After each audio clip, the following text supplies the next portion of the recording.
Mm. Hey y'all, welcome to the Devon A. Morris Unfiltered call-in show. Have a seat. Let's get ready. You have any questions? Come on, call in. Come on to that Discord channel. Do me a favor, get the Unfiltered crew some finger snaps. We're ready to get started here. Mondays, 8 p.m. Every single Monday, we're here. I'm excited about it. Are you? Let's get this show started, y'all. The greatest Scrum show on earth. I'll see y'all soon. Enjoy.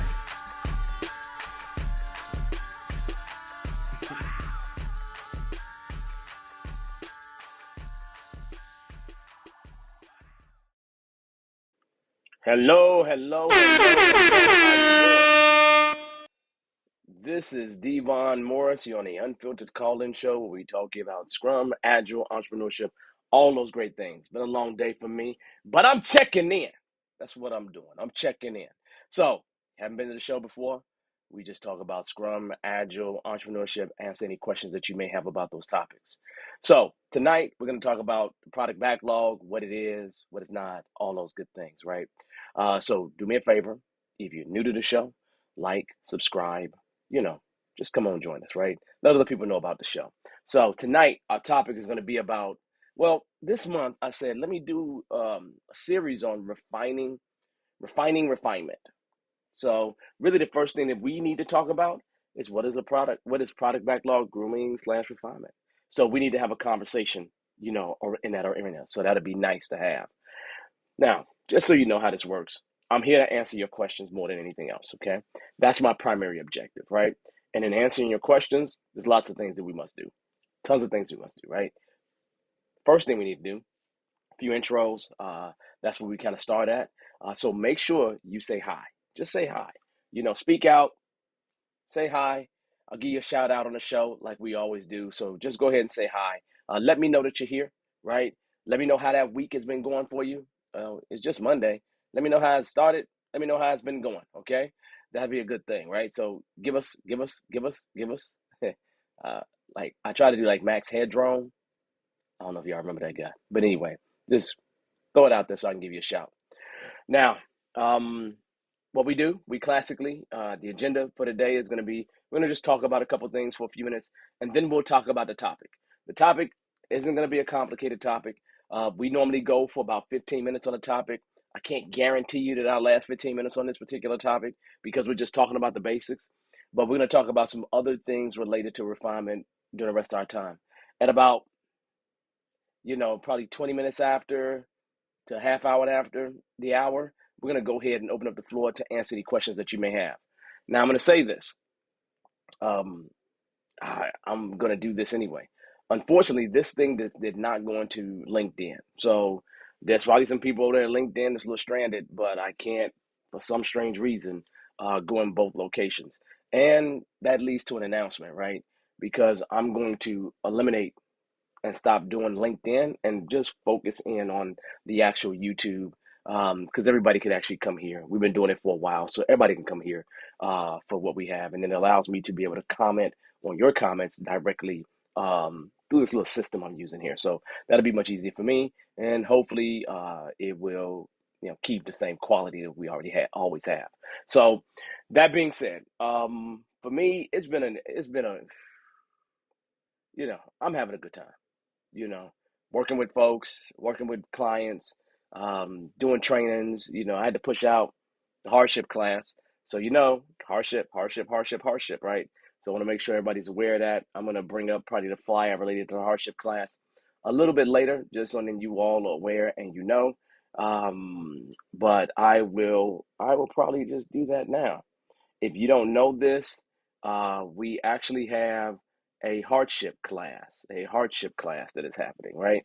And that hardship class is going to be February 20th through the 23rd. I'm noticing that a lot of people are asking to join the hardship class and just pay regular price. I guess I'm okay with that. So I have to find some way to open that up. But again, for the hardship class, it's for people that have a hardship. it's for people that have a hardship, right? And in terms of having a hardship, you just send us an email, pitch ID, proof of hardship to hardship@beardedeagle.com. And then join the waiting list as well. And you can see the information for the waiting list. But if you go to beardedeagle.com and go into the training, you will see this as the first class of the training because I don't have any other public classes until this. And then after that, there's the regular CSM class that we'll be doing on the 27th, CSM and CSPO. But just so you know, and I will bring this up later, the hardship class, go, you got somebody you know is struggling, okay? Let me repeat that. You have somebody you know is struggling, you know, and you feel like this would be of value to them, tell them to come join us, okay? But look at this. Let me tell you something. I'm tired of people trying to fake us here, right? Because a lot of people come in here and they try to fake their way in. And we do check your hardship, right? So that's why it takes so much time. We check your hardship. So that being said, that's coming. Regular CSM, CSPO is coming. And we're just kind of, you know, I just kind of feel good about all this stuff, right? So that being said, hopefully everybody is doing amazing. And if everybody's doing amazing, then I have no reason but to be amazing as well, right? No reason but to be amazing as well. So that being said, let me talk to everybody real quick. Let's see. Hey Patrick, how you doing, man? How's it going? Always love seeing Patrick. Patrick's always around. How Patrick, literally, how is your goals going for 2023? Talk about the consultant, we talk about building the organization, right? So come on, brother. I'd like to hear about that, right? Let us know how it's going, man. Let's see. Petra, how are you? Good evening to you. Welcome, welcome, welcome. Thank you for being here. Let's see. Evelyn, how you doing? How's it going? How's it going? Hopefully you're doing just fine. Hey Shane, how's it going? You know, we got a lot of our regulars here, right? We got a lot of our regulars here, so that's a good thing, okay? So that being said, pretty much I'm ready to jump into the topic, y'all. Let me test something, see if this works out for me. If it works, then we're good to go. So let me just test this out for a second here. Oh, that's my whole screen, ain't it? Ain't that crazy? That's not what I want though. I want to go ahead and go over the keynote, and that doesn't help me. So let me come back here. I'm probably gonna just have to put this on my main screen because I want to show you this, and then we go from there. Tonight's topic is going to be about refinement, okay? And if you don't know about product backlog refinement is just really, and I'm going to show this. I'm going to show this to you in a much bigger way. Product backlog refinement is just detailing out the product backlog more. That's all it really is, right? If you really want to see what it is, I'm going to share my application with you and you'll see it. So give me just a second and let me do that share of just Keynote. And I got Keynote all over the place. That's the reason why that's crazy. So let me just go ahead and close some things. Well, I'll come back. Let me close some things first for y'all so then I can make this thing a little bit easier because I got things open from my actual class for the day, right? So let me just try this one more time with that. There we go. That's much better. You see this on the side a little bit, which is fine. I don't need to have it dead center, but the idea about refinement is what you see here. This is kind of what I present in my classes to give people an idea. All refinement is product backlog refinement. What is it? Well, let's just take a step back for a moment, okay? When we talk about the product backlog is a dynamic prioritized list. It's a single list of anything that we could possibly work on, right? And so there's one person that actually owns that product backlog when it comes to Scrum, and they go by the name of a product owner. The product owner's job is to maximize the value of the product. That's their main job, just to truly maximize the value of the product, right? And so now you have a product owner that owns the product backlog, and their job is to maximize the value of the product. And they typically do that through refining their product backlog. Now, some of you all may know it as product backlog grooming, and product backlog refinement are the same thing, right? However, when it comes to product backlog grooming, it's a word that we have pulled away from because it has been for people around the world, it's a more of an offensive term, okay, in terms of grooming, right? And so we tend to use the product backlog refinement, but the idea, product backlog grooming and product backlog refinement are exactly the same thing. Okay. It's all about preparing that product backlog for the future. So you are really detailing out what that product backlog is. You're breaking things down, you're detailing things out, you're detailing out product backlog items. And a product backlog item is anything that you would put in a product backlog. You're just making them into more precise items. That's really what you're doing, right? And you're doing this to prepare for the future, right? So that's a good thing. But here's the deal. It is not officially an event in Scrum. I don't think it's ever been an event in Scrum. Now, some of the one of the founders, are they pressing for it to be? One of the co-creators of Scrum, are they pressing for it to be an event? Yeah, but I don't see it as an event because if I have a product owner and they own the product backlog, it's the product owner's job to make sure that product backlog is as good as it can be. Now, if I really was to say to myself, I have developers and developers own the sprint backlog, do we really take the time to really refine the sprint backlog? No, we go to sprint planning and we create it in sprint planning. But after that, we're not detailing it out any further. We're not creating a special meeting to do that. And so, literally, we just really step back and think about it. If they own it and they really are accountable for the product backlog and its content, then it is on the product owners to actually do that. Now, does that mean that a product owner needs to do this in a vacuum by themselves? No, right? No. A product owner can pull in subject matter experts, right? SMEs, we might call them, right? And those subject matter experts may have some domain knowledge. There could be something important that they know, that they can bring to the table that would actually be very helpful for that product owner in terms of the creation of that product backlog, right? So let me go ahead and show you something real quick, and then we can actually take it a little bit further, right? So as stated, what is this all about here?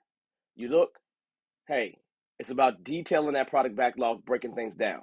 When does it happen? It doesn't have a time frame, everyone. It does not have a time frame. There's no time frame on when product backlog refinement should happen. None whatsoever. Okay? Is there a length of time for it? There isn't. Because a product owner can spend tons of time doing this. Tons and tons and tons and tons and tons and tons of time, right? Who are the participants? Really the product owner. The product owner can do this by themselves. They don't need any help from anyone to do this, right? No help whatsoever. But classically, you'll see subject matter experts. Now, let's talk. You see, I put DT or developers, development team, developers, whichever one you want to say, and I put SM, Scrum Master there. Now, let's talk about this because one of the ways that you will see a lot of teams perform product backlog refinement is they will have their developers perform a heavy amount of the refinement activity. Now, again, can you do that? You absolutely can. When are developers classically a lot more involved with product backlog refinement? When the product is more within their domain. So let's just say your product, your developers are technical. If your product backlog had a slew of technical items in them, or you made all the items in there technical, then likely people will lean toward the developers to assist in that, maybe even write the majority of the items, right? However, requirements aren't technical unless the product you're dealing with is technical, right? So the idea is that the product is really focused on the what, so those requirements are classically the what. So you just step back and you say to yourself, what's another reason why the developers would be more involved in product backlog refinement? Probably the biggest reason is because the product owner is not available. The product owner is not available. I actually was having a conversation with a team today, with a few teams today, right? And in a conversation with a few teams today, we all are quite just in a complete agreement. The amount of involvement that your developers have in refinement is inversely proportional to the product owner's involvement. So the more the product owner's involved, the less you'll see them in the process of helping you write the items, right? Writing the product backlog items. They'll move more toward, hey, that looks good. That should be ready for the future. They move more like it's almost like an approval, right? Because whenever you had a product owner there and the product owner's doing it, then you can really create a true handshake. You create a true handshake because you should have a definition of ready. A definition of ready can be your entry criteria, right? Before we're going to let anything into the sprint, we got to meet the definition of ready. And we meet the definition of ready, then it has permission to come into the sprint. And so if you're working closely with a product owner, you can start creating things like that, right? Because that becomes that handshake between the product owner and the developers. But here's the deal. Remember, your developers are your bottleneck, right? So if your developers are, if they're your bottleneck, right? Do you really want them spending a tremendous amount of time with you in refinement? Now, we'll say that, over the years, Scrum would say that, hey, the developers can only spend about 10% of their time in refinement.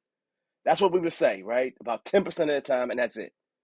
And that's okay. I get it completely, right? And I don't disagree, right? I don't disagree with that because I do believe that on some degree your developer's going to be involved, but it is inversely proportional to the amount of time that the product owner is involved, literally.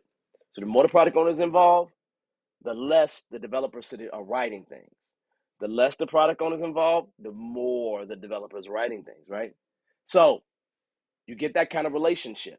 So obviously, if my developers are my bottleneck, I really do want my product owner to be around and engaged and helping to actually build the items in the product backlog. It would make more sense since they're classically closer to the customer. A lot of times, many developers don't really get to interact with the customer at all, and haven't really used the product. So if your requirements are going to be based on what's going to be in a product, then guess what? Having the developers do it may not be the best idea since they don't have the exposure to a lot of those different things. Does that make sense? So really, really simple, straight to the point, right? So what is product backlog refinement? It's just the refining. It is the detailing out, the breaking down of the items in the product backlog into more defined pieces. You'll come up with new requirements. You'll come up with different things. And it doesn't mean that all is going to be in there is just requirements.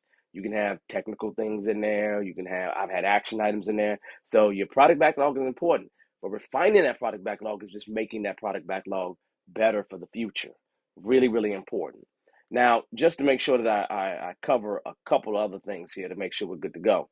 And I want to make this real clear, first and foremost. It is not officially a Scrum event, people. Do not think of it as a Scrum event. It is not officially a Scrum event. It's not categorized as a Scrum event at all. I don't ever remember seeing it as a Scrum event, period. Ever, ever, ever. Okay. Um, for me, I lean heavy toward the product owner refining the majority of the product backlog. Even though it's an ongoing activity for the product owner. Now, do I personally have teams set up weekly meetings as a Scrum team to talk about items? Yeah, and I especially do that to have them approve it to some degree. The developers be like, this is okay and ready to go. Um, you can have ad hoc meetings where you're pulling people in just as needed. So that's also important. But just understand, your developers have a capacity, okay? And that capacity, it should not exceed 10% of their capacity. I should back up, right? Capacity, by definition, is how much time one has available to get things done. So if I have a 40-hour work week and one day is a holiday and I'm working 8 hours a day, that means that 40 hours, subtract the 8 hours because we're not available. That means we got 32. Okay. So capacity is just how much time you got available. And if you think if we have a 32-hour week or it's a 40-hour week, if you take 10% of developers' time, that means you're taking a solid 4 hours of their time and using it for refinement. That's a lot of time. That means that's 4 hours they're not developing. Okay. So really, really important to understand that. And when it comes to the product backlog, you want to be 2 to 3 sprints ahead. Like you want to have enough detail in your product that keeps you about 2 to 3 sprints ahead. That's the classic thing. Maybe four, at the most, but not really further than that because you're gonna end up in a situation where you got to do bunch of rework, and that's not something that you want either. So product backlog refinement is not a crazy thing. It's a super dope thing. You're always going to be doing it, but if you see that your developers are working on that product backlog more than your product owner, something's not right. Something may be a little off, right? There are reasons why I see that happening, and it's usually easy to identify, but that's something we definitely can talk about in the future, okay? So here's the deal. I'm feeling good. Hopefully that was understandable for you. If you have questions about product backlog refinement, product backlog grooming, drop those questions in the chat because now I'm start opening the floor for us actually to start answering questions. So questions about product backlog refinement, since that's our topic tonight, please drop them in the chat. Any questions about something that's going on with you at the job, you on your job search, whatever the questions you may have about Scrum, Agile, entrepreneurship, either drop them in the chat or you are welcome to join us on the show. If you want to join us on the show, then you will see a link right now pop up in the comments. Okay? You'll see a link pop up in the comments. Okay? And that link is how you can join the show. So if you want to join the show live, look, join the show live means you're going to be in here face to face with me. I'll put you on one side of the screen, I'll get on the other side of the screen, and we'll have a conversation. Okay? I prefer it that way. Why? Because we get to exchange. Sometimes the questions that you ask, they're clear, but I need to ask you some additional things to get at the real question you're really trying to ask. Okay. So that being said, we're good. So hey there, Miss Nashika, how's it going? Hopefully you're doing good. Let's see, Ilu Kumbi, how you doing? Welcome, welcome, welcome. Tasha, how you doing? How's it going? Okay. So that being said, let's see. Let's make sure we're good. Our link looks like that, and you are welcome to join us. You're welcome to join us. That'd be a good thing, right? So this refinement thing, I'm going to continue having more conversation about this, so then we can just keep ourselves going. Hey, Evie, how you doing? Welcome, welcome, welcome. Hopefully, you've been having a good time. Good time so far this week. My week has been amazing. Like I can't really complain, right? I'm doing what I love to do, right? And if you are doing what you love to do, it don't even feel like you're working. You all know that to be true, right? And if you ever been around me at all, you've been to one of my classes or you've been around me any kind of way, right? You know I'm pretty much optimistic, upbeat, everything else because I wake up in the morning, I do what I love to do, right? And I want, literally, I want every single one of you all to be in that position, whether it's Scrum or something else, right? Because for me, Scrum facilitates my freedoms. That's what it does. It serves a bigger purpose. There's a reason why you do Scrum. A lot of people don't just come to Scrum just because they want to do this, really do Scrum. It serves some greater purpose for you, right? And my question is, what is your greater purpose for it, right? What is your greater purpose? I know mine has always been about family and freedoms and stuff like that. But yours might be different than mine, right? I'm not saying you need to drop them. If you want to drop them in the chat, you're welcome to do that. But those questions about Scrum and Agile is what we take care of in this show. Is what we take care of in this show. That is for sure, right? Um, you know, we're gonna talk about. Matter of fact, we're gonna continue this journey, and we're gonna talk about user stories. We're gonna talk about the definition of ready, and I think that we're going to talk about this some additional refinement tips, right? Just to make sure you all are pretty good with refinement because I don't know anybody who's involved in Scrum or Agile in general that doesn't have to touch the product backlog at some point to help out with it getting better, right? Most people are in a job of helping it get better because I always think of my developers as needing something to eat. And if that product backlog is not ready, then they shrivel up and die. You know, like Pac-Man, they just shrivel up and die, right? And they just go down and they just kind of die, right? And so that's the way I think of my developers. I don't want them. I want them to always have something to chump on, right? And I think about the things that they chump on as product backlog items. Yeah, those are my pellets, product backlog items. They're chumping on those things, right? So that'll be a good thing, right? So you just sit back and you just kind of relax and think about it. Um, I remember when I had my first real product owner, like when I was at my first Scrum job, okay, which is at State Farm, right? I ain't got no shame in saying that, right? I love State Farm, right? Here's the deal. When I was in my first Scrum effort, we didn't have no product owner. We didn't. We didn't. I mean, we had a project manager. I was a project planner. There were other things going on, but we didn't have officially a product owner at that time. But we was doing the very first Scrum project at State Farm. Different kind of problem, right? When you're the first, you just gotta. You may have to do things a little different, right? And I remember that, and I remember being with Tom Meller, who kind of introduced me to this thing, especially at this level. I heard about Scrum before, but I was like, that's crazy. I said, this dude is crazy. He over trying to change this organization. I was scared as all crap. Okay. So, but here's the deal. When I went to my second gig with Scrum, I had the best product on I've ever had. I literally had the best product on I ever had. I didn't have to write a single requirement. He knew how to write all his requirements himself. He didn't want any help with those requirements whatsoever. He had a business analyst that he worked closely with, and that was helpful for him. But he wrote the majority of the stories, and then made sure that the business analyst did any translation, like if there was some technical things that he needed to get access to or whatever it was, and it needed to go into stories, which was very little of that. He'd work with that business analyst to actually assist him, right? But outside of that, I didn't have to help him. I didn't have to help him.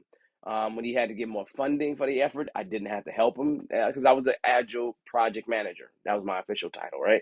So we was doing Scrum, so I was the Scrum master. So yeah, I didn't have those kind of problems. Not at when I say at all, not at all, not at all, right?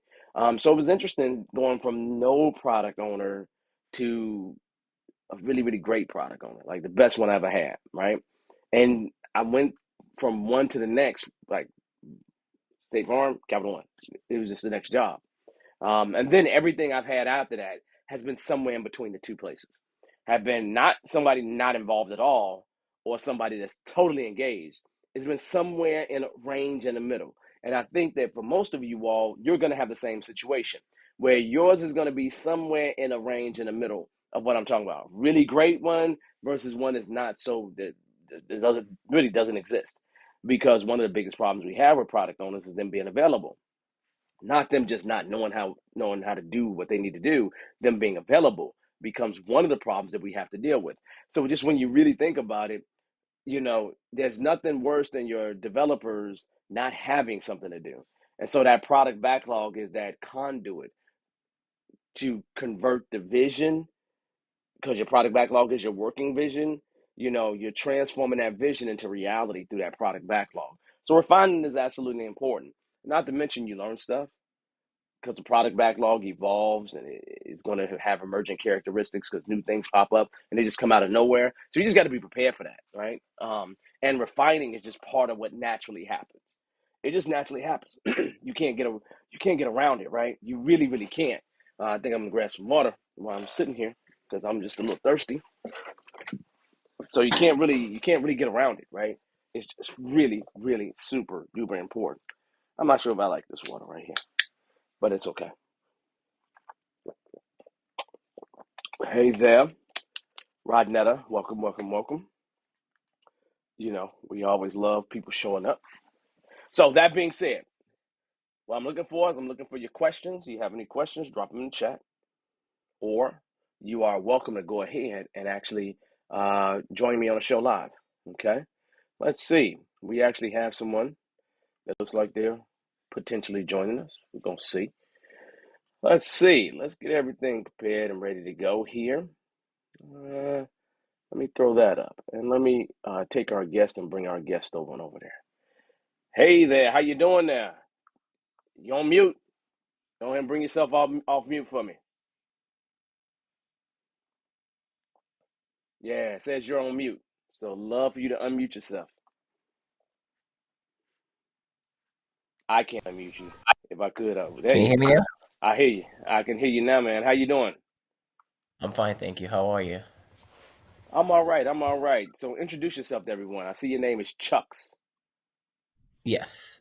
Yes, Okay, that's welcome. actually my brother's name, but I had the class with you about 2 years ago, and the Mm-hmm. hardship, this was around COVID, and it was a Mm-hmm. 2-day class, so been a Scrum Master for a year plus now. and I Hey, started with in high. congratulations. Yeah, thank you. I'm in my second role. I just started with CVS, and it's Nice. my second month, so it's Okay. kind of like a little challenging. And I just wanted to get your insight on some things. Okay. Okay. All right. Talk to me. Yeah, so pretty much it's they're transforming from the waterfall to agile, but Mhm. it's a different team, and they're calling themselves a pod, like into pods of onshore, Okay. offshore. But I work closely alongside with a solution strategist and a product owner. Okay. So Okay. so having you speaking about requirements is like I'm not really in the mix of the requirements when it comes to the communication between the PO and the solution strategist, which I feel like Okay. as a scrum master too, I need to get more clarity on that. I just don't want to Okay. be facilitating ceremonies and just be there. Okay. Like I want to be able to bring change. So what do you think I can do like Well, to be here's able my to question. Here's a question for you. So, your job as a scrum master is to really do what? uh I mean make sure that the agile ceremonies in place Okay, great. and be a All change. right. Yes. Change agent, right? Yes. Now, does that mean that you need to have domain knowledge? I mean to a context, yes. Domain knowledge about what? About what they doing. At least being able to Okay. communicate with my yeah with the product owner and know what they're talking about in terms of the health of what they doing in the health department. Okay. Let me ask you a question. Okay. When I think about, and you tell me if I'm wrong, right? When I think about my scrum team, I think about my scrum team as being like my children. And I want to position my children to for when I die, they can do everything without me. Does that make sense? Right. Hmm. Now, if I think about my scrum team in that manner, I'm trying to position them to be able to do all these things without my help. So my question for you is, are you trying to insert yourself in the middle of something, or you just really want to have an understanding? I want to have an understanding so I can see how I can help. Okay. Well, here's a question. Have you asked them how you can help? I have I Okay. did ask, yes, Okay. and there wasn't a full transparency when it came to that. Is there a reason why there's not a full transparency when it comes to that? Because I think, and why I'm being patient is because the main product owner that was with this pod is actually on maternity leave, so it's somebody else that's taking onto this role. So, and they said she's Okay. coming back next month, so I think that will probably help out more. Because speaking to who I report to, he's like, "Yeah, let's just wait for Kayla to come back, and we can have this conversation again." Okay. Because when I hear what you're saying to me, it sounds like you are doing the scrum master role, but it also sounds like you're doing some project management. Mix, yes, Yeah, and that's what it sounds like, right? Because as a scrum master, I should be positioning them to be the best that they can be. Servant leader, adaptive leader, transformational leader in that kind of place. When you say to me hmm you need to know, it sounds like you need to guide and manage the project. And that's a very different place to be, right? And so those requirements help you guide and manage the project. And I just want to separate the two. And it's okay to also be doing that project management stuff. That's not a problem, right? And even if you're heavy in that, I've always had roles as an agile project manager. But I just want to make sure you right, separate the two, right? Because if you're really a change agent and you're positioning them, I would love to see you be able to disappear and they can function without you, right? A lot of times as a scrum master, we're working ourselves out of a job, right? But as a project yes, manager, it becomes your responsibility to make sure you steward the project. And a scrum master doesn't necessarily steward the project, right? Um, team can go in a direction and you can't make them go in another direction. They kind of can choose to go without, can choose to leave and go someplace without you deciding whether they can go there or not. So for me, if I'm Right. you in your role, um, I would just go ahead and have some sit down conversations. Let them know that you just want to make sure that all the pieces are lining up. You want to make sure that there's no gaps between what they expect to happen and what is actually happening. And if you really have a conversation with them around dealing with those gaps and making sure that you're able to cover the connections between things, I think they would be ready to listen more because they don't always have a purview to see everything. And because you are sitting close with the developers and you're sitting close with the product owner and everybody else, you have purview into that connection, right? So it's almost like you, a business analyst, would have a cross view of what's happening Right. across the effort. And so for me, I would just go have a conversation with them about the risk of not knowing those connections and missing something that could have been found that could cause us to have an issue. Does that make sense? Yeah, that makes sense. That does make sense. Yeah. Yeah, And because like it's you got to remember, you may be in a position where they, okay, so if I'm them and you came to me as a product owner talking about you need to know more about the requirements, I would be like, why? I'd be like, why? Why do you need to know more? Right? But what you really need to know is you really need to know how to make sure that the project doesn't fall apart. That's what you need to really know. You need to make sure that everybody is remaining timely and moving in a direction that's expected. So, and then when you get there, ultimately, there are no surprises. And so you got to right. remember that you are not only doing Scrum, you're also doing the other side of managing the project. And as long as you remember Hmm. that, you got to remind them of that part of your role. I need to make sure that I steward this thing to a certain place. So it's just a little bit different for you, and you got to make sure you acknowledge that to them. And I think that they would understand that a little better. Yeah. I think maybe I'm just overthinking it, but I've just been there for 2 months and Yeah, it's and just I I don't just, think and that's okay. That's okay if you're overthinking it. That's okay.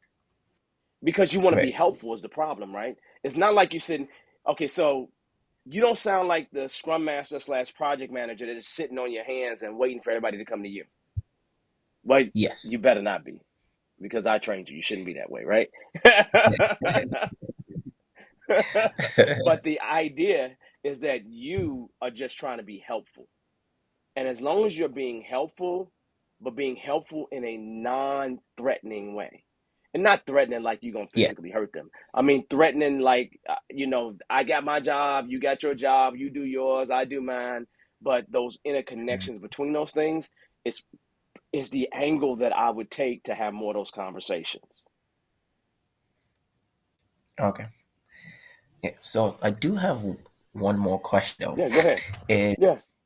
Is since I started with the team, they do not have a structure.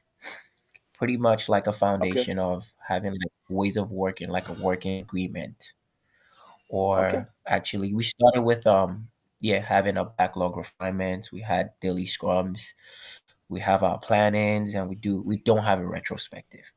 That's something I Mm-hmm. want to come in and instill into the team. Those are things that they lack for the team. Mm-hmm. Okay. But I just don't want to act like a bull in a china shop and be like, we got to change everything. I want incremental improvements at least every 2 weeks, and we can all deliberate together and talk about how we can actually improve together. I just don't want to set and be like, this is how it's going to work because I don't want to. Yeah. Yeah, as a scrum master, you're not supposed to do that. Right. That's a smart move. That's good. Okay. So they're missing retrospectives, which means when every single sprint ends, we get product feedback and we get process feedback. So And obviously the there's no review, review. Sorry for cutting off. There's no review. They only have there's reviews no review. with Oh, the okay, dev wow. team. There's no reviews. Okay. There's no review. Yeah, you already know that there's a problem, right? So realistically, you're not okay. So you're not getting product feedback. You're not getting process feedback. The whole purpose, I mean, like one of the biggest elements of Scrum that's really super important is getting feedback sooner. That's Yes. the main purpose, right? And then I get process feedback and I get product feedback. You're already behind the eight ball. So here's the question: do you see any opportunities where you can mention those opportunities, things that have gone wrong or something like that, and you can mention, hey, how about we run an experiment of a retrospective or a review, right? I would probably start off with trying to get the retrospective because the retrospective Hmm. will ultimately point out that you need the review. Okay. So for me, I would find an opportunity, something has gone wrong, and say, hey, can we run an experiment? Can we Okay. run a retrospective? And you just got to make sure that the retrospective is truly about them, where they're coming up with the action items, not you, them. Okay. Okay. And when they come up with those action items, that they're small enough. Like, you know, when I'm doing, I'm working with a team, right? And Hmm. a retrospective, something that came up out the retrospective was, hey, we need to do a better job of planning. But the problem with that, Chucks, is that that's not actionable. That's not actionable. There's nothing we can do about that. So Yeah. the developers will tend to turn that over to the Scrum Master and say, run with it, Scrum Master. We need to get better planning. You run with it. But you Yeah. can't do anything with that information, nor do you want to do anything with that information. When they come up with something that's not actionable, you need to ask them simply, well, how can we make planning better? And we need things that can be done in a sprint or less. Now, when they come up with items, what you do is you ask them, is this something that's in your control? If it's not, you take it off the board because you know that's something you got to escalate, right? Yeah. And then if it is in their control, now you got actionable things that can be done in a sprint or less that you can bring into the next sprint planning and have people pull in the sprint planning so they take time to actually work on those items. When they actually do that, you will find that they will want to do the retrospective more now because the retrospective is about them and it's not about everybody else. Right. So just That makes make sense. sure when you do it, it's about them. Okay. Don't make it about you. Again, make sure you divvy it up. What's in your control, what's Hmm. not in their control, and separate those two things out. Leave only what's in their control because you got to escalate the other stuff. Leave only that stuff and work with them on that stuff and make sure that in sprint planning, they take time to do that stuff.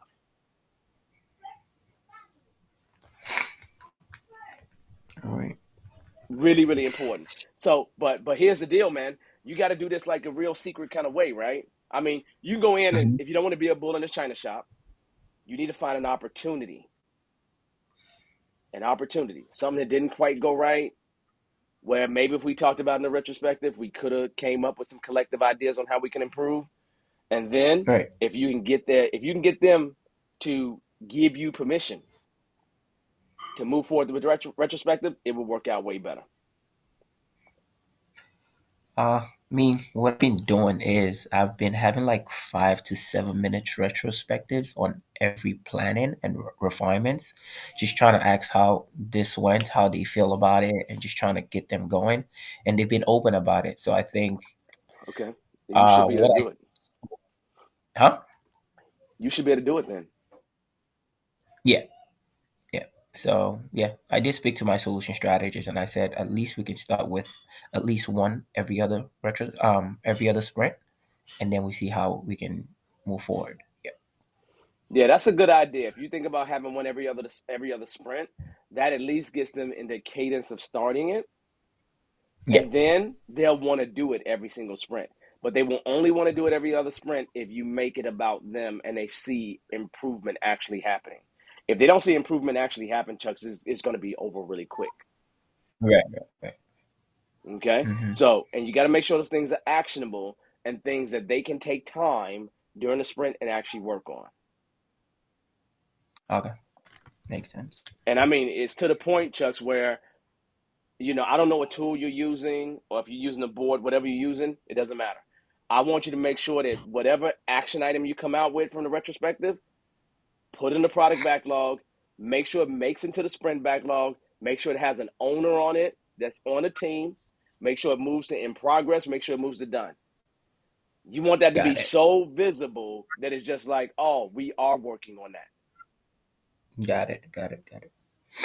Yeah, we're currently using Rally, but I'm like, okay, it is. I'm very familiar with Azure DevOps and Jira, but the team wants to move with Rally, so that's what we Yeah, use it. no, and that's fine. And whatever you use, it doesn't. For me, the tool is irrelevant. It doesn't even matter what the tool is. The idea is Right. that you just need to make sure that you put that stuff in the repository and that they can see it. The statement is you want them to be able to see that the improvement goes from not started to in progress to a done state. Right. That way, it's visible to them. That way, they see that improvements are happening. Because classically, the reason why devs want to stop doing retros is because it doesn't help them. But Chuck, it look like you on top of it, man. I don't even know why you called me. You got it all covered, man. I was just trying to get some visibility, man. Sometimes, you just need that extra feedback from a veteran. No, So what? it is. Well, I'm gonna tell you this, man. And thank you. I'm very proud of you. And here's the deal. I just put up that we're having another hardship class on the Right. 20th. Um, and there's a lot of people who come to the hardship class and they don't really do as much with it, or they don't believe in themselves just yet. Um, can you just tell us how it was for you to go from not being involved in Scrum at all, taking the hardship, and don't say how good the hardship class is. I'm assuming that the class was good enough, right? To After you lead a class to getting that first opportunity, right? About Yeah, you and what you did. And I'm not talking about a bunch of different programs because the programs are relevant. I'm talking about what you did as a person to get yourself ready to move forward. Can you tell us a little bit about that? absolutely. I mean, I never heard about Scrum before, and it's 2 years into Scrum. It was one of my friend that told me about being a Scrum Master, and he usually watches your videos on YouTube and stuff. So Mm-hmm. he's like, "Hey, follow Devon and watch his videos." And he does like this live sessions and stuff like that. And I'm like, okay. And he gave me your website, Bearded Eagle, and I did register. I think I did have it with about 12 people on a Monday or Tuesday. It was a 2 day class. But don't get Mm-hmm. me wrong, I still didn't know what I was doing at that time, but I still had to like go more and just keep fine tuning and trying to figure out what to do and how to help with my resume and all this stuff. But what helped me the most was I wasn't scared to fail.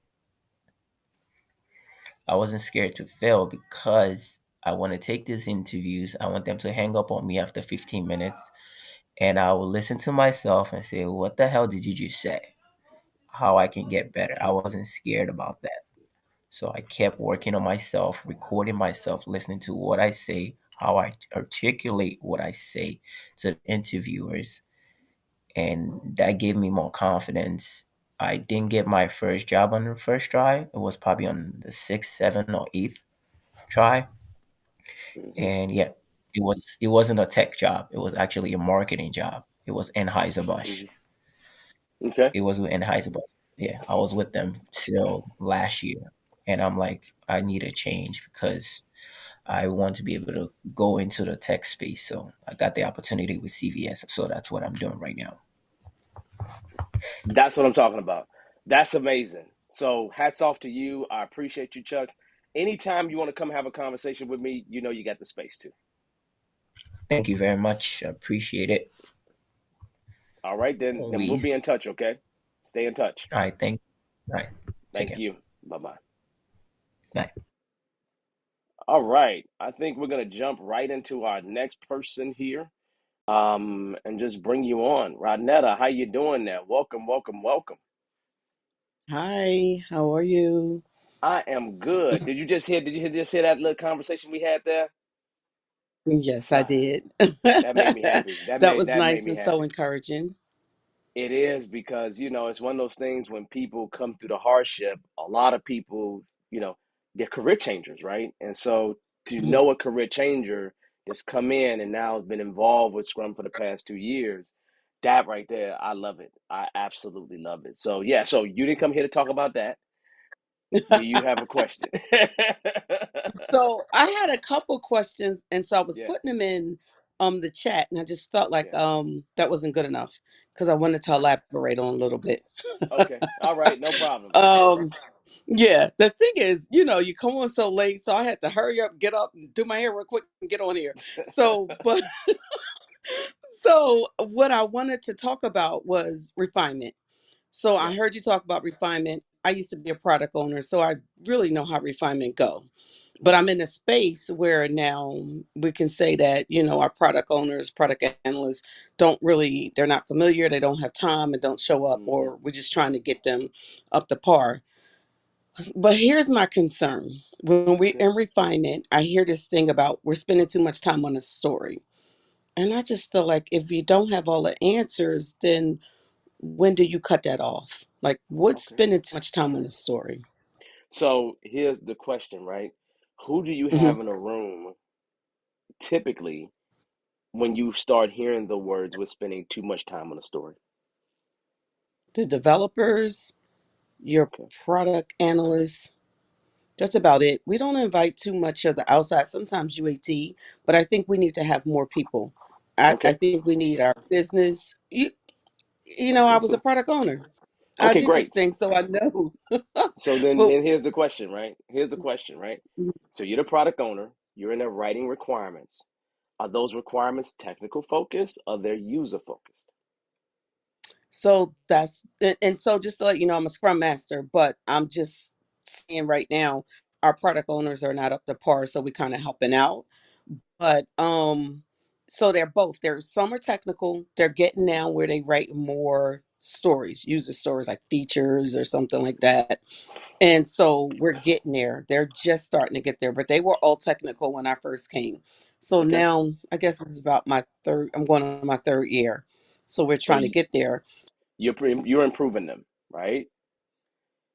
You're Yes, improving I probably would have liked to move a little faster than 3 years, but yes. them. But you know just as well as I do, the organization does not change at your pace.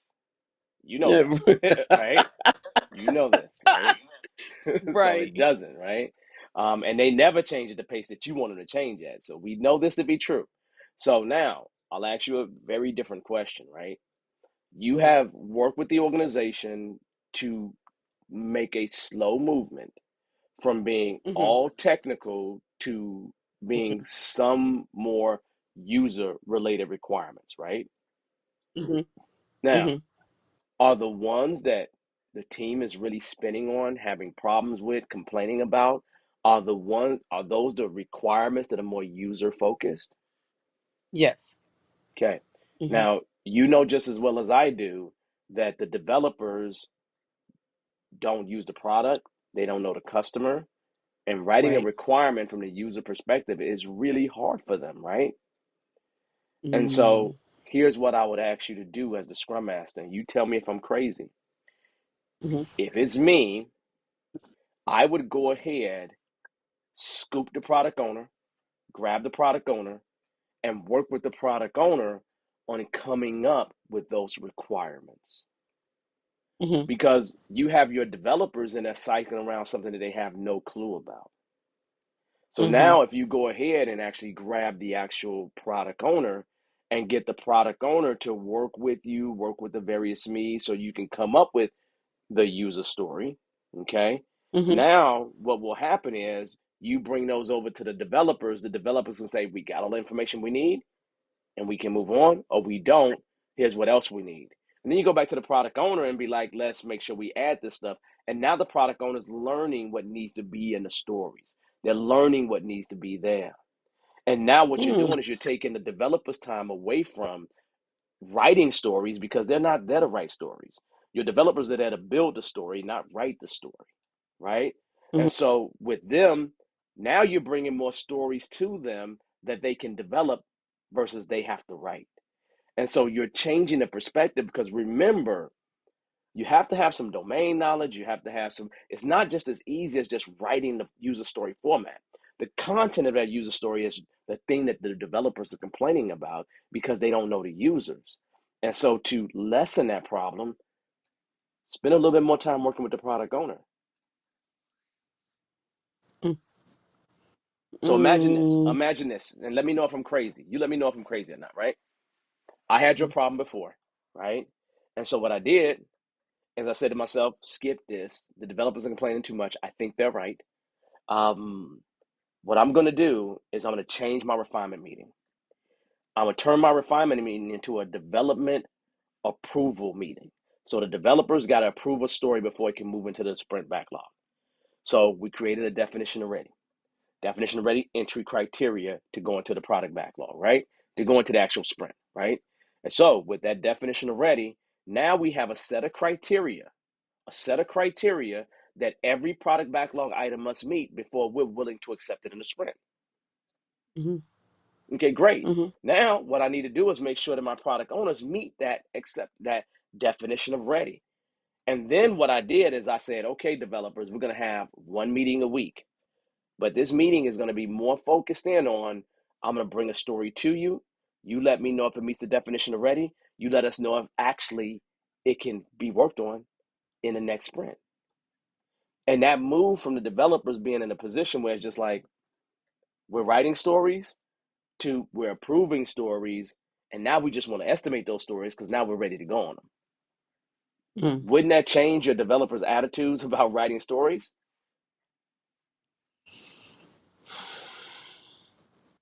I hope so. I mean, it's something I can try. I don't want to say I haven't tried it. Definition already we have. I did create that. You're right. They didn't have it at first. So now we have it. I gave it to the product owner and the product analyst, and I also gave it to the team. So, and what I was trying to do was bring it in so we can go through it and we all can improve the stories together and make Mhm. sure we use that definition already. But that's not a good practice. They're not used to it. So I'm still pushing for that. So, Okay, well, let's come back. Let's come back to that. You said something really mhm, interesting. You said I mhm. created the definition already. Well, no, no, no. I wrote it up and they approved it because they didn't Okay, have one. I was like, okay, all things that right. I up and we walked through it and I was like, what you don't like, we can take out. And Okay. then, if something we can add it. I know what I'm doing. I've been doing I'm this. just making It, sure. I'm just making sure because what you just said and what the audience just heard, I just want them to hear that you gave them a template and mm-hmm, they said, "Hey, this is what we like. This is what we don't like." Right? And that's what you hmm did. You didn't just create the definition of ready. You actually created a hmm template and let them work through it. That's what I was hmm clarifying. Just making sure. Thank you for clarifying. But yes. So yeah, I'm like, here we can go through it. Whatever you don't Uh-huh. agree to, we can take out. And then we can always go back and change it if it's not working. Right? Okay. It's not set in stone. Same thing with the working agreement, all of that. It's not set in stone. We can always go back and revisit changes. But I kind of want to try what you said about kind of having the developers look at it as an approval instead of writing the stories. Maybe that'll work better. I mean, I think it's kind of new for everyone that the developers were writing the stories prior to this. And I think that may be the issue of trying to change it and hand it over because they were more technical, regardless of what they Yeah. were asking for. Yeah. Yeah, So, because they don't know. I mean, you can't have any other expectations from them, right? They don't really know right, the user, and so it's hard for them to write something from the user perspective, a user that they don't know. At that point, they're just guessing. So right. to get them out of the place of just guessing, the people that should be writing the stories are the people that's closest to the user. You Yeah, know, exactly. and so trust me, your developers will love you for this. You know they already love you. Okay. You know they already love you. There's no question about it. They already love you. Well, I think sometimes they feel like they're giving up their power. Like we used to own these stories, to write them. We say where they go and what sprint and what and we prioritize. So I think they feel like a little bit that they may be giving up their power, but they're not. So like I always say, it's a Yeah, team effort. Yeah, everybody's a yeah, part of the team. Developers, UAT. Let's all work together. So let's just yeah. see how we that. Yeah, it was their stories. They wrote them. They prioritized. They said what wanted the Yeah. sprint what came. So No, it, it it's sound like you got them going. It sound like you got them going, and it sound like they trust you. um They don't trust you. Come on now, they trust you. I mean, I would say it's not that they don't trust me. I just feel like they don't want to give up their power. Their backlog belonged to them and they were able to run that backlog the way they want to. So now that they Yeah, have to do it different, yeah, it's a change. And that's all. I think but it's a change. So try but to they can still run it approve. the way that they want to, even though the product owner's writing the stories, right? They can still run it however they want to run Yeah, it. Are you really yeah. taking? You're not really taking away power from them. You're really saying, I'm trying to put you in a position where you could do your job more. Right, right. I absolutely not taking power away from Yeah, anyone. I yeah. want everyone feel empowered to make any changes or speak up in any kind of way. But yeah, it's really about just trying to get them to understand. Y'all don't have to write these stories no more, and then we can go through them and Yeah. refine them. And And the yeah, thing is that you said it perfectly already, Ronetta. You said that it's a worthy experiment, and hmm that's the key. exactly. It's an Hmm. experiment. So you try the experiment and you improve on that experiment, improve on that experiment. And as long as you're doing that at the slow pace that they're changing, this happens at their pace, nice and slow. Thereby, you're not hurting anybody's feelings. You're not taking anything away from anybody because it's happening real slow. Because you know they're slow, right? So now you can go at their pace and you can slow down because you know you're going too fast for them. Right. So that's the challenge. So I'm the challenge, and it's a challenge for You are the me challenge. because You the challenge. Yes. yeah, because it is slow. I came in with a lot more experience, a lot more knowledge, so I didn't think that we had to start this from the beginning. I'm like, oh, okay, Time out. yeah. Who chose that job? Who chose that job? And I'm who not has talking chosen? about the job. No, no, no. You chose that job. You chose that company. You did. At the end of the day, Yeah. Well, I them your didn't know. peeps. But Yeah. you've been knowing for 3 years. Yeah, that's why I said it's me having a challenge of just moving slower when you know that certain things should be, going at a Hmm. certain pace. So, yeah, I'm trying. And You if they funny. So, if they just did exactly what we want, the whole transformation be done. You wouldn't even have no job no more because you made the company perfect. All they got to do is exactly what you tell them to do, and you know they ain't gonna do that. nope, not at all. Nope. So they're gonna keep moving But real slow. And so we gonna see you 20 years from now saying the same thing. Oh, we just moved another foot and a half. I think it's true. It's true. So I put one more. I put another. You're funny. I put another question in there too. So do I get two Uh-huh. questions? You go ahead. Okay. Yes. I didn't know it was a limit or not. But my There's no other limit. question, You yeah, go ahead. You are funny. other organizations, what organizations that that practice like agile and scrum? Like I've been with a couple, I know one or two, but they're out of my reach right now. What organizations that that really practice agile and scrum? Um, Practice Agile and Scrum in a not perfect way. Almost every organization, and the reason why I say that is because the thing about Scrum and Agile is that it grew up in IT, information Hmm. technology, and information Right. technology is in every company. Mm-hmm. So if you really think it is, I would be surprised if I walk into a company today Hmm. and they wasn't doing a little bit of Scrum slash Agile in there. Okay. And the Okay. reason why I say that is because Scrum has been around since 1995 publicly, Hmm. Yep. and nobody Hmm. makes anybody do Scrum. So it's like it's just grown organically. And Mm,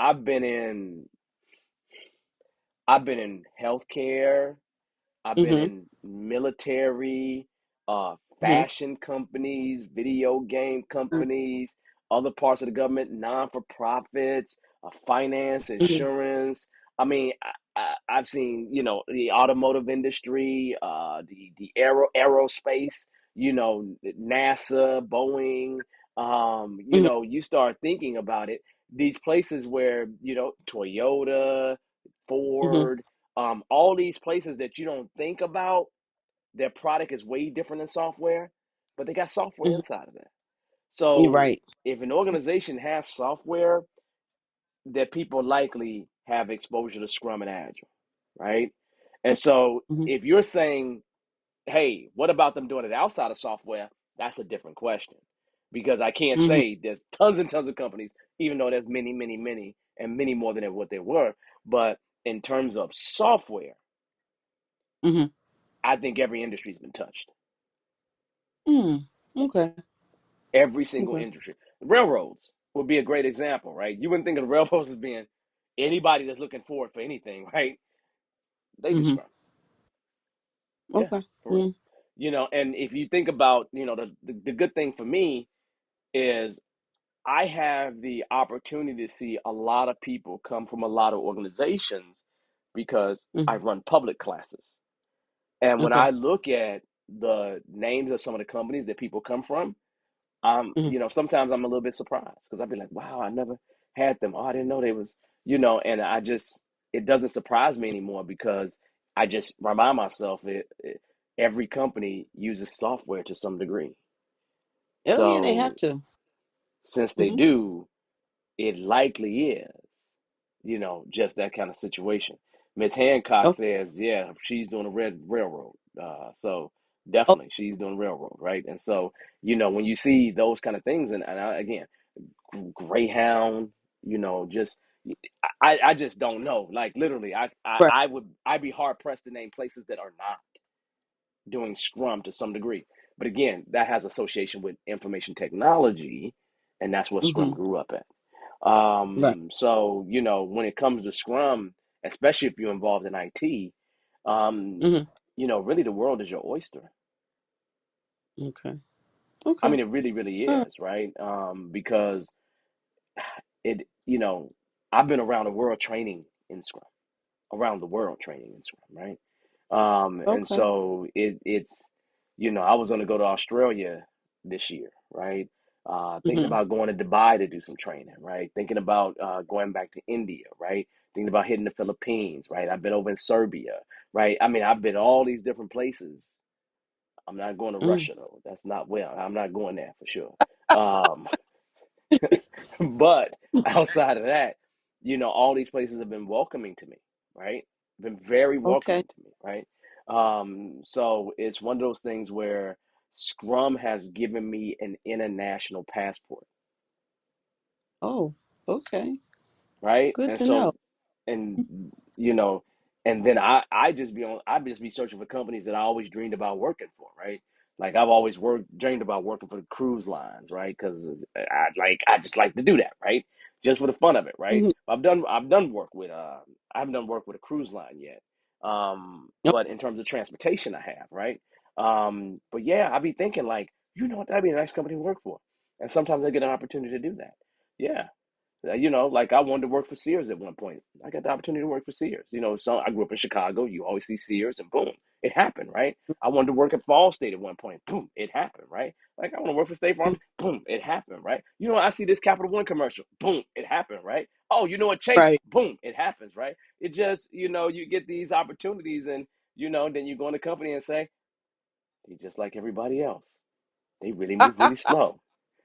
They're Right. slower than what I'm. If they just listen to what I tell them and do what I tell them to do, we be done by now. And it's always the same Mhm. frustration for me. That frustration you're going through. But the statement is, they will move at their pace, not at your pace. Okay. Good advice. All right. Now that I know that. I think you're good to go. So you always welcome to come back here, and you did the smart thing, right? You actually said, forget that mess in the chat. Let me go ahead and jump on. Oh, you put the chat, right? I've been still typing, so I just figured Yeah. let me jump on, take off my little band what do you call that little head thing and jump on here real quick Now, so how we you can now? Wait a minute. Wait. How am I supposed to know? Yo, the bonnet, is that what you're talking about? That thing? I was yeah, about to take off say, my how am I supposed to know what that is? And here I go knowing what it is. jump on here. I saw you come up earlier when I was at work. It popped up and it talked about refinement, and I Yeah. wanted to jump on. Yeah, Yeah. so I thought it was Good good topic. about them moving and being stuck on these stories, and they felt like we should be moving faster. We should do maybe 10 stories in the refinement. I was like, no, I don't really think They so. they could if you have the product owner do the heavy lifting. And Okay. what you need to do is you need to go hold the hand of the product owner and help them lift. Like Okay. Renetta, when I say to you, when I walk into organizations, literally the first people I work with are the product owners because our agility is shaped by the requirements, Hmm. period. And so if you want to speed Okay. up that organization, you need to speed up requirements, Okay. right? Okay. Don't let, Mm-hmm. right now, it sounds like to me your requirements are your bottleneck. That's a false Mm-hmm. bottleneck, right? You need for the developers to be the bottleneck, not the requirements, Okay. right? And Okay. so you want to always think of your developers as a bottleneck, and you want to get your developers everything that they need. So it's almost like they spend all their time developing. That's how you Okay. always want to think of them, right? And so when it comes to requirements, when it comes to designs, when it comes to UX, all that kind of stuff that feeds into what they're doing, you want that stuff so squeaky clean that they look at it and be like, we could work on this right now. And if you do Okay. that, then they spend less time doing all this other stuff, what I call Mm-hmm. non-value add but necessary stuff, and move toward doing the value creation. And you want them value creating, value creating, value creating. If you can move them toward that, then their speed is they're gonna be able to speed up, and then you're gonna start running into other problems. Well, now you got to start creating safety nets for them and improving engineering practices, and that will help them speed up. So all these things are just steps, but the one of the steps that you need to take, well, you can take them, you can actually take those two steps in parallel. You can take the engineering step and the requirement step in parallel, because one thing that can help them improve is improving their engineering, Oh, okay. right? Hmm. Um, and the requirements. So these are two. No matter when you're doing Scrum, how much you're doing Scrum, you're gonna cross that path where you got to deal with the requirements and you got to deal with engineering.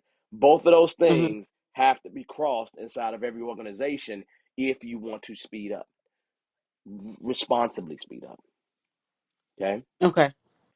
Okay. So yeah, All so right. there you go. That's even more information than what you needed. I'm giving you extra stuff. I'm giving you extra stuff. You not say I'm giving you extra stuff. This is the reason why you come on the show to get the extra stuff. Do you That's right. understand where I'm Right. coming from? Yes. Exactly. I really appreciate this. This was good. Thank you. You are so welcome. You are so welcome. And come back anytime, okay? Okay. All right. All right. All Have right. a good Bye. night. All right, everybody. Hey, let me tell you something. I had a good time. Hopefully, you had a good time. If you had a good time, then what you should do is you should like this and you should subscribe. You should let other people know about it because we're going to hit our mark of doubling the show size. 1,500 is what we're looking to do. And so we're going to just keep rocking, people. We're just going to keep making it happen. So, on that note, let me look through the chat real quick. I'm going to say I appreciate everybody that's here, everybody that stayed. I see a lot of questions from Ronetta. If we didn't get to your questions, my apologies, but you should do like Ronetta just did, jump on the show. That's the best thing to do. I know if I needed to get a question answered, I would jump on the show. So this was an amazing conversation. Hey, I appreciate it. We're gonna do it next week as well. And next week, I believe we're gonna talk about the definition of ready. Next week, because we're talking about refinement. The month of February is all product backlog stuff. And so next week, we're gonna talk about the definition of ready. So come prepared for that. Other than that, hey y'all, peace. I'll see you next week. Have a good one.